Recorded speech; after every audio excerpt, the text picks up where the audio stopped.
The most incredible and cherished virtue that a woman can attain, according to Sharia, is the virtue and status of motherhood.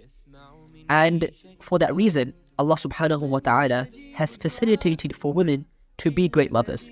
And one way He has actually done that is by making sure that women are very well aware, very much in touch with their emotions and their emotional side.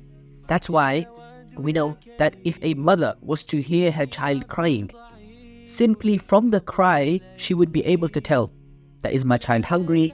Does my child need a nappy change? Is maybe my child feeling too hot or too cold?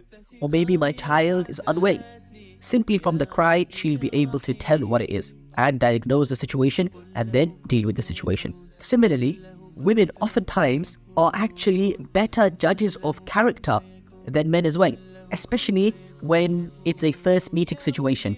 In the initial meeting, women often judge character better than their male counterparts.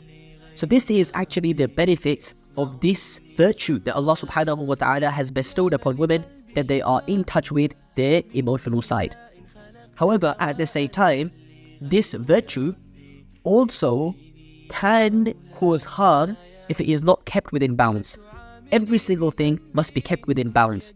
And so when this virtue of emotional awareness, of understanding your emotions, of being an emotional person and reading the emotions of others, when this unfortunately goes out of control, out of bounds, then it can lead to certain harms. And inshallah, we will discuss those harms next week.